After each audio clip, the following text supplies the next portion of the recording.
Michel Mayabou.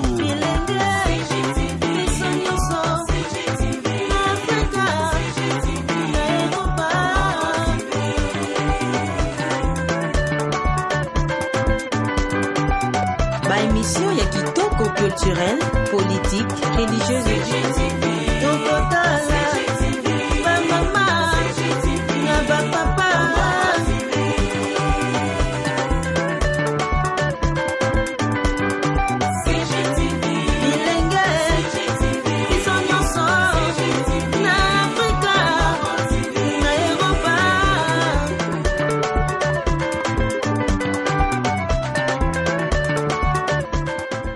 Ah ouais, c'est bien, Roger aimait l'empreinte digitale, l'aide des Salvatore sur le net. Hein? Veut dire que l'ISO mo konzina net. Ya on a sengi bino bolandaka mingi mingi Congo Gold TV. Congo Gold TV, autrement dit Congo Wolo. Na français balobi Congo l'or. Donc c'est de l'or. Donc il faut bolanda Congo Gold TV. Et si il y a des informations, il y a des news, il y a bien il y a bien donc biso tout landara wana. Donc avec Congo Gold TV, c'est pas pareil. Si on l'a dit Congo Gold TV, je te bloque. Check.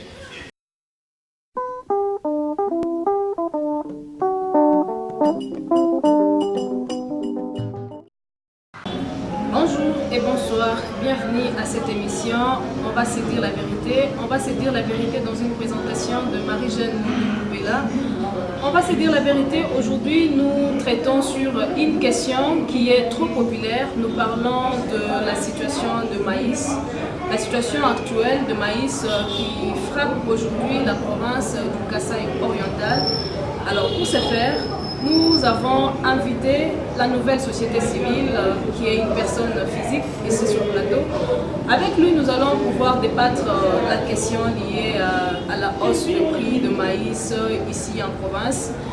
Vous allez les découvrir de vous-même. Il va pouvoir se présenter.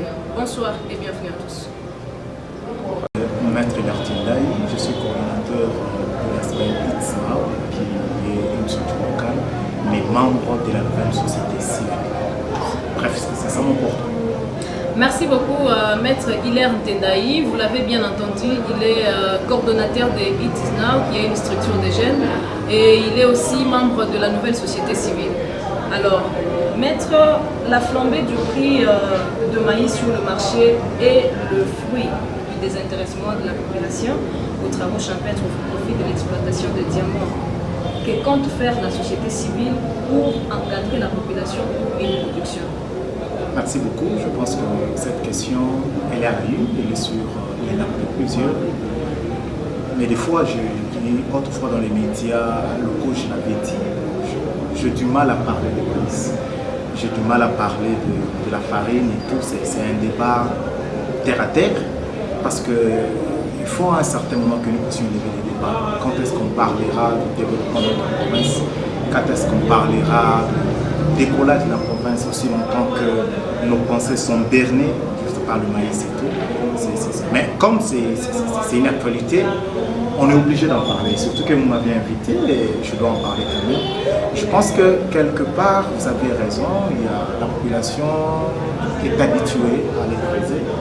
Elle est habituée à aller dans le mine et plusieurs, ils ont cette mentalité-là de la richesse facile. Aujourd'hui même gagner la vie, avoir déjà des milliards, construire, s'acheter lopin de terre et voitures et tout. Mais à un certain moment, on oublie les travaux champêtres, on oublie le champ. Or, pour nous d'abord, Kassaïens, pour nous Congolais, notre, je peux dire, aliment de base provient du champ. Et pour nous spécialement, nous des Kassai, je pense que c'est le maïs. Mais aujourd'hui, on constate que le maïs, pratiquement, nous sommes en train d'avoisiner 5 $ la mesurette. Et tout le monde en parle. Même le bébé qui sont en train de téter, ils en parlent, ils se disent, mais pourquoi on ne tète pas comme auparavant? C'est parce que nos mamans ne mangent pas aussi comme auparavant. Tu vois un peu, c'est un problème qui fait très mal et tout. Mais ici, il faut dire que les responsabilités sont partagées. Les responsabilités sont partagées. D'un côté, nous voyons aussi les gouvernants, et de l'autre côté, les gouvernés. Donc, nous, la population, nous avons une part de responsabilité parce que on ne sait pas, on ne se donne pas à l'agriculture. Je pense qu'avec la gestion passée, avec les gouvernements provinciaux passés, on a dit que l'agriculture était priorité des priorités, mais hélas, c'était juste un slogan. On n'a pas vécu ça comme priorité des priorités. Voilà que nous avons notre régime et nous avons un nouveau locataire au gouvernorat du Kasaï oriental. Il dit aussi que l'agriculture est priorité des priorités. Mais qu'est-ce qu'on fait pour que cette agriculture soit effectivement priorité des priorités? C'était ça la question qu'on devait se poser. Aujourd'hui, nous vivons ces conflits. Une mesurette de maïs pratiquement 5 $. Or, c'est ça l'aliment de base pour tout Kasaï. Moi, personnellement, c'est le foufou. Personnellement, c'est le foufou. Et il y a certaines personnes, foufou matin, foufou midi, foufou soir. Il y a dans certaines familles où vous trouvez pratiquement 14 personnes, 14 membres dans un ménage. Comment ils vivent? Ils sont habitués à faire la journée 2 mesurettes de maïs. Donc ils doivent dépenser 10 $ uniquement. Alors, bien avant, nous vous proposons de suivre un extrait d'un point de presse tenu par le gouverneur de province Jean-Louis Jacques. Premier ministre, ministre de l'économie, ministre des affaires extérieures, Bachar Bangindira Membaninya, nous avons trouvé solution à Chimpi. Il nous a manqué de nous comparer. Bachar nous sommes en train de nous moto. Bintu bionso nibi hita kuchisanji nunu biteleje. Ndini luendo kumakasa. Logo eu kinjasa kumana ni premier ministre, ni ministre wa economie, ni ministre wa affaires extérieures, kwenza na buchisanyiru. Ba tumana cha kwenza cha chimpi mani pour être direct mani kweta solution ya chimpi il bagunu fikichila matala no ndila munemo a fuma ko extérieur. C'est pour cela tout ba associé ministre wa malwa extérieur wundi ndombira nango nindombe bana betu bikala nditala solution itu hete nya chimpi katuna bama ilibo kwanga tamatu kwanga to metuturu bana betu basana kuye kumaji miguyanyi tuye tudilongo la partir wa même mutu ami chikondo tishara kitu badi mutu asana kabiri kuba to asana na pindeo kubanga didimanyi tudima ba tu protéger musoko wetu protéger façon wetu wagu vivre mon province tu gala ni bien en abondance et même en tant que gouverneur mulomboli wa musoko chena mulala to bigari bere meji ni mulala to nous profiter mu byobe wagu tabuluja kabiri bantu wari mwishi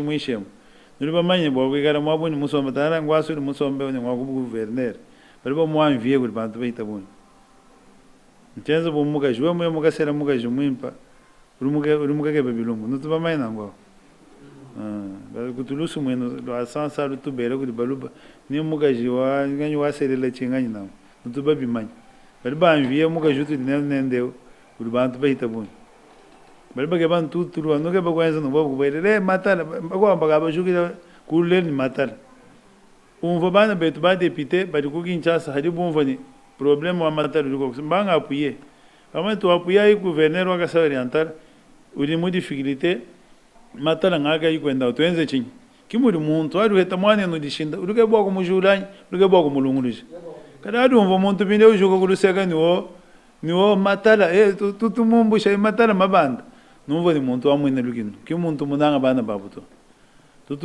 tutabulija bana betu bantu babwena batuto amba bari bageba bina bichikira tuboya kibaru kubatata to ugalenga bwa president Félix Tshisekedi mufuma kuri Zambia echi chitu nachi mane prolongement wa bugalenga bwenda twenze bantu mwambulisha turi bamanye no muluisha yeya nudingela mu mema kandi bamanye ni mema ndimu hérité situation mukolo ko hérité mo ko hiana ndimu bwele mu bugalenga ndimanye ni turi bagalani 4 à 5 mois pindio mani mufika mu chikondo chibi mubwele mu chikondo chikola kachivo chikondo chakukuna to mufika mu chikondo kichi chakukuna to choi china chikara double ni situation wa umwenzeka wa conflit wa kamwena sawa conflit wa kamwena sawa mwenzani territoire wetu wa miabi wa tuteke chile juru ni mulu pata miabi kamwanga kimba heta mushindo akudimato numumva nituba irite chintu chikora menemen kicho chintu achi chifikisha ni crise kala kwa amatala nangu kutina basomba kutina balala. Très chers internautes, encore une fois de plus, merci de votre confiance. Vous suivez Congo Gold TV. Congo Gold TV, on l'a dit, c'est une initiative de Michel Mbayabo. Nous sommes suivis de partout, en France, en République démocratique du Congo, en Europe, partout. Nous saluons les big boss. Les sujets sur lesquels nous sommes en train de débattre, c'est la situation actuelle de denrées alimentaires qui frappe actuellement la province du Kasaï oriental. Vous avez remarqué qu'il y a beaucoup de réactions venant de partout. Alors, nous allons recevoir aussi un scientifique qui est assistant d'université, qui va pouvoir donner aussi son point de vue par rapport aux réactions, par rapport aux rumeurs qui courent ici en province. Alors, il va pouvoir se présenter. Monsieur, bonsoir. Bonsoir Marie-Jeanne. Vous pouvez vous présenter. Je l'ai bien dit que vous êtes assistant d'université, mais la population, les internautes ne connaissent pas vraiment votre nom. Merci beaucoup Marie-Jeanne de m'avoir invité à cette émission dont j'apprécie et je présente mes félicitations à l'initiateur et vous-même qui êtes en train de coopérer avec lui à cette émission, à cette initiative, quoi. Je suis monsieur l'assistant Joël Kabeya, je suis assistant à la faculté des sciences sociales, département des relations internationales à l'université officielle de Mbuji-Mayi. Voilà en gros ce que je suis. Au-delà du fait que les autorités de la province du Kasaï oriental manquent des initiatives pour remédier à cette situation, manquent des capacités managériales, manquent de ce qu'on appelle en politique publique les solutions qui s'imposent afin de remédier à ces situations, à des situations pareilles, c'est que déjà il y a un problème. Ça c'est du côté des gestionnaires ou des gouvernants. Mais aussi l'effet naturel. Tous on sait que à une période quelconque, il y a toujours, en Tchoulouba on appelle ça Kaswabanga. À des moments comme ça, lorsqu'on quitte de la saison sèche vers la saison des pluies, cette période de transition-là provoque une petite crise en ce qui est du maïs, en ce qui est du manioc. L'accès à ces repas-là, à ces produits-là, pose des petits problèmes et c'est lié à un facteur naturel. Les changements des saisons. Nous quittons d'une saison à une autre et ça pose des petits problèmes. Pour ce qui est de la population, il faudrait que la population, comme elle est en train de s'attendre à un changement futur, à un futur possible, de manière positive, il faut que la population devienne elle-même aussi actrice de ces changements. Il ne faut pas seulement qu'on attende tout du gouverneur, qu'on attende tout des députés, qu'on attende tout du président de la République, mais il faut aussi que la population elle-même puisse participer pour que pareille crise n'arrive plus. Participer dans quel sens? Il faut que les opérateurs économiques de la ville de Mbuji-Mayi, avec leurs moyens de bord, puissent investir dans le domaine agricole. Personnellement, en tant que scientifique, je suis en train de mener d'ailleurs une recherche qui est fin prêt sur l'investissement agricole comme pilier du développement dans la province du Kasaï oriental. Ça veut dire que s'il n'y a pas d'investissement, s'il n'y a pas le capital humain qui est investi dans le domaine agricole, s'il n'y a pas les capitaux frais, ça veut dire, je parle en termes de finances cette fois-ci, on ne peut pas admettre qu'il y ait un changement sans ces facteurs-là. Les opérateurs économiques qui détiennent les gros capitaux peuvent aussi canaliser, c'est d'ailleurs une nécessité pour eux. Il faut que l'on puisse canaliser l'argent, que l'on puisse canaliser les capitaux que nous avons vers le domaine agricole. Voyez-vous, ça peut faire qu'à pareil moment, l'on ne puisse pas assister à pareille crise, parce que maintenant ça expose la population à une sous-alimentation, à un manque d'alimentation, et par conséquent, la conséquence c'est qu'on peut tomber dans la malnutrition, qui frappe beaucoup les enfants d'ailleurs, c'est déjà en train d'arriver comme conséquence. Monsieur Joël Kabengele, nous sommes parfaitement d'accord avec votre point de vue, mais je pense que vous avez suivi de réactions par-ci par-là de députés provinciaux élus du Kasaï oriental, vous avez suivi la société civile, vous avez suivi même la population de la ville de Mbujimaï. Par rapport à leurs opinions, à leur point de vue, quel est votre avis? Quel est votre rapport par rapport à tout ce que la population, le député, ils accusent le gouverneur d'être responsable de cette crise alimentaire ici en province? Vous, en tant que scientifique, qu'est-ce que vous dites? Marie-Jeanne, il faut qu'on note une chose. Il est de bonne loi qu'on admette que la population manifeste contre cette crise. Que la population mette la responsabilité sur le gouverneur des provinces.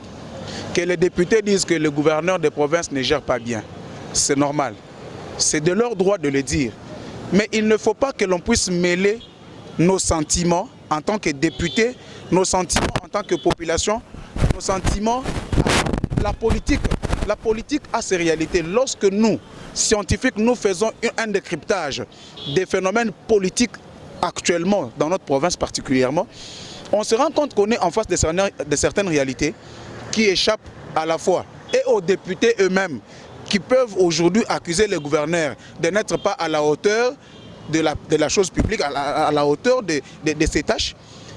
Même eux-mêmes, les députés là, pourquoi est-ce qu'ils ne peuvent pas aussi dire que la faute revient à nous? La population elle-même, qui aujourd'hui fustige les comportements ou la mauvaise gestion, parce qu'on dit que la hausse des maïs c'est dû au fait que le gouverneur qui est en place ne sait pas gérer, c'est un phénomène tout à fait... Non, on ne doit pas jeter cette responsabilité seulement sur le gouverneur de province. On doit aussi admettre que, et les députés qui critiquent d'ailleurs, j'ai suivi l'un des députés qui d'ailleurs, à mon avis, a manqué des égards parce qu'il ne pouvait pas aussi tenir des propos désobligeants, des propos discourtois. À son rang de député, il ne pouvait pas tenir de pareils propos. Moi, je crois qu'on doit faire la part des choses. Il ne faut pas qu'on mêle nos sentiments personnels, nos passions à la politique. Pour qui on fait la politique? On fait la politique, c'est pour cette population qui donne mandat et aux députés et même aux gouverneurs de manière indirecte pour que ceux-ci ou ce dernier puissent trouver des solutions aux problèmes de la population. Mais lorsque les députés oublient que lui aussi a sa part, jette la responsabilité sur le gouverneur lui aussi veut jeter la responsabilité sur la population et vice-versa. On tombe dans un cercle vicieux au point que l'on ne sait pas à quelle solution on doit aboutir. Pour le moment, on n'a pas besoin seulement de critiques destructives, on a besoin de critiques constructives. Qu'on ne tienne pas seulement des discours, mais qu'on pose aussi des actions concrètes afin de remédier à la situation. À ce moment-là, on peut faire goûter la population au changement tant attendu, au changement que et les députés, et les gouverneurs, et les différents acteurs politiques ont fait à cette population. S'apaiser, s'adonner à des activités champêtres, aux activités agricoles. C'est ça la solution que l'on puisse trouver pendant ce moment. Faire des discours, fustiger, contester, manifester, ce n'est pas ça la solution. Nous avons manifesté sous Kabila, nous avons manifesté sous Mobutu. Il n'y a pas eu de solution. Ce n'est pas maintenant que Tshisekedi, que Maweja et que les autres là, gestionnaires de la province, du pays, viennent d'arriver au pouvoir, que dans 8 mois, que dans 4 mois, que l'on peut attendre une solution immédiate. Nous savons qu'il y a des urgences, mais nous devons aussi apaiser nos esprits. Sinon, nous voudrions une chose et son contraire. Vous voyez, on pourrait, en même temps on veut la solution à un problème, en même temps on en crée d'autres. Il faudrait que l'on puisse éviter de créer des problèmes qui vont encore s'accumuler davantage.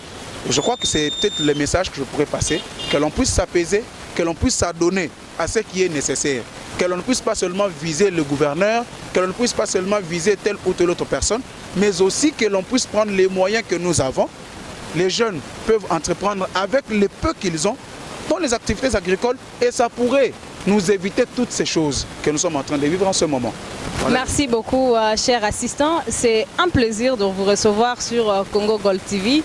Quel est le message aussi que vous lancez à l'initiateur de cette chaîne, Congo Gold TV? Il s'appelle Michel Mbayabo.